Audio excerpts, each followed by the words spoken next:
હિન્દુ ધર્મમાં અષાઢ સુદ પૂર્ણિમાના દિવસે ગુરુ પૂર્ણિમા ઉજવવામાં આવે છે। ત્યારે આ દિવસે શિષ્ય પોતાના ગુરુની પૂજા કરી આશીર્વાદ મેળવે છે। સાથે ગુરુ દક્ષિણા આપવાનું પણ એટલું જ મહત્વ રહેલું છે। તો આવો ગુરુ પૂર્ણિમાના દિવસે આપે આપના ગુરુને આપની રાશિ મુજબ કેવા રંગની અને કઈ વસ્તુ આપવાથી આપના ભાગ્યમાં વધારો થઈ શકે છે તેની વિસ્તૃત માહિતી મેળવીએ। નમસ્કાર મિત્રો, હું રવિભાઈ જોશી, ઇન્ટરનેશનલ એસ્ટ્રોલોજર અને વાસ્તુ એક્સપર્ટ। આ વિડીયોમાં તમારું હાર્દિક સ્વાગત કરું છું।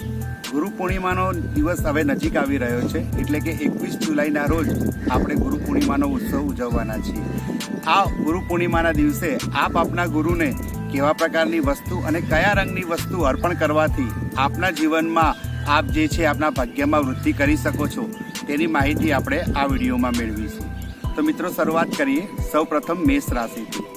મેષ રાશિમાં જે પણ જાતકો છે એ લોકોએ પોતાના ગુરુને લાલ રંગની વસ્તુ એટલે કે લાલ ફૂલ, લાલ રંગની કોઈ પણ વસ્તુ, હનુમાનજીની મૂર્તિ અને હનુમાન ચાલીસા પોતાના ગુરુને અર્પણ કરવાથી સમગ્ર વર્ષ દરમિયાન એમનું ભાગ્ય જે છે એ સમૃદ્ધિમય બને છે અને એમના જીવનમાં સુખ અને શાંતિ બની રહે છે। ત્યાર પછીની વાત કરીએ મિત્રો તો વૃષભ રાશિની વ્યક્તિઓએ ગુરુ પૂર્ણિમાના દિવસે પોતાના ગુરુને સફેદ રંગની વસ્તુ અર્પણ કરવી જોઈએ। એટલે કે સફેદ રંગનું કોઈ પણ ફૂલ છે, જેમ કે મોગરાનું ફૂલ છે, આવી કોઈ પણ સફેદ રંગની વસ્તુ છે, ચાંદીની વસ્તુ છે, ચાંદીની કોઈ મૂર્તિ છે, આવું અર્પણ કરવાથી સમગ્ર વર્ષ દરમિયાન એમના ભાગ્યમાં વધારો થઈ શકે છે। ત્યાર પછી મિત્રો મિથુન રાશિની વાત કરીએ। મિથુન રાશિની વ્યક્તિઓએ લીલા રંગની વસ્તુ પોતાના ગુરુને અર્પણ કરવી જોઈએ। સાથે કોઈ પણ પ્રકારનું લીલા રંગનું ફૂલ અથવા લીલા રંગનું ફૂલ શક્ય ના હોય તો ગુલાબનું ફૂલ એમને અર્પણ કરવું જોઈએ। સાથે એમને ગણપતિજીની મૂર્તિ અથવા તો પછી પન્ના એમને અર્પણ કરવો જોઈએ, જેથી કરીને સમગ્ર વર્ષ દરમિયાન સુખ અને સમૃદ્ધિ બની રહે છે।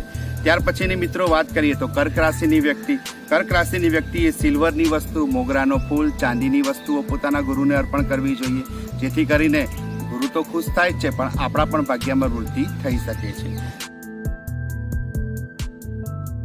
ત્યાર પછી મિત્રો સિંહ રાશિની વાત કરીએ તો સિંહ રાશિની વ્યક્તિઓએ લાલ રંગની વસ્તુ, ગુલાબ અને પોતાના ગુરુને કોઈ પણ પ્રકારની ગણપતિજીની મૂર્તિ, હનુમાનજીની મૂર્તિ અર્પણ કરવાથી સમગ્ર વર્ષ દરમિયાન સુખ શાંતિ બની રહે છે। ત્યાર પછીની વાત કરીએ મિત્રો કન્યા રાશિની વ્યક્તિઓએ પોતાના ગુરુને લીલા રંગની વસ્તુ, પન્ના અર્પણ કરવો જોઈએ। કેમ કે તેમનો સ્વામી ગ્રહ બુધ છે, તો બુધ હોવાને કારણે લીલા રંગની વસ્તુઓ એમને અર્પણ કરવાથી તેમના સ્વામી જે છે એટલે કે રાશિ સ્વામી ખુશ થાય છે, પ્રસન્ન રહે છે અને જેનાથી તેમના જીવનમાં પણ સમગ્ર વર્ષ દરમિયાન સુખ શાંતિ બની રહે છે।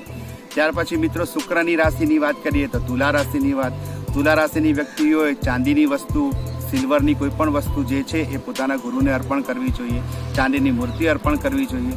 કશું જ જો શક્ય ના હોય તો સફેદ કલરની વસ્તુ પણ પોતાના ગુરુને અર્પણ કરી શકાય છે। ત્યાર પછી મિત્રો વાત કરીએ વૃશ્ચિક રાશિની વ્યક્તિઓએ લાલ રંગના વસ્ત્રો, લાલ રંગનું પુષ્પ પોતાના ગુરુને અર્પણ કરવું જોઈએ, જેથી કરીને એમના જીવનમાં સુખ શાંતિ બની રહે છે। ત્યાર પછી મિત્રો ધનુ રાશિની વાત કરીએ તો ધનુ રાશિની વ્યક્તિઓએ, કેમ કે તેમના સ્વામી ગ્રહ ગુરુ છે, તો પીળા રંગની વસ્તુ, પોખરાજ, ગલગોટાનો ફૂલ અથવા કોઈ પણ પીળા રંગનું પુષ્પ પોતાના ગુરુના ચરણમાં અર્પણ કરવું જોઈએ, જેથી કરીને ગુરુ મહારાજની કૃપા સમગ્ર વર્ષ દરમિયાન તેમના પર બની રહે છે। ત્યાર પછીની મિત્રો વાત કરીએ મકર રાશિની તો મકર રાશિની વ્યક્તિએ જાંબલી રંગની વસ્તુઓ પોતાના ગુરુને અર્પણ કરવી જોઈએ। જાંબલી રંગનું કોઈ પુષ્પ અર્પણ કરી શકાય છે, જાંબુના જે ફળ છે એ પોતાના ગુરુને અર્પણ કરી શકાય છે।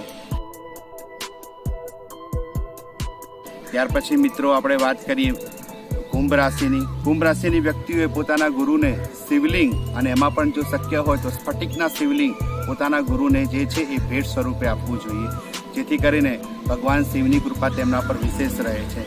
કુંભ રાશિની વ્યક્તિઓએ મિત્રો ખાસ અવશ્ય યાદ રાખવું જોઈએ કે અત્યારે તેમને શનિની પનોતીના તબક્કામાંથી પસાર થઈ રહ્યા છે, તો હંમેશા સ્ફટિકના શિવલિંગની પૂજા કરવાથી પણ એમને અવશ્ય ફાયદો થતો રહે છે। ત્યાર પછી મીન રાશિની વ્યક્તિઓએ તેમને પોતાના ગુરુને પુખરાજ અથવા ગુરુની પ્રતિમા અથવા ગુરુનો કોઈ પણ છબી, આ વસ્તુ આપવાથી તેમના જીવનમાં સુખ શાંતિ અને સમૃદ્ધિ બની રહે છે। મિત્રો, આપણે જોયું કે અલગ અલગ રાશિની વ્યક્તિઓએ ગુરુ પૂર્ણિમાના દિવસે કયા પ્રકારની વસ્તુ અર્પણ કરવાથી પોતાના ભાગ્યમાં વૃદ્ધિ થાય છે. મિત્રો, આ ઉપાય તમે અવશ્ય કરજો. ગુરુની કૃપા પણ બની રહેશે અને ભગવાનની એટલે કે ઈશ્વરની કૃપા પણ તમારા ઉપર સદાય બની રહેશે. જય દાદા.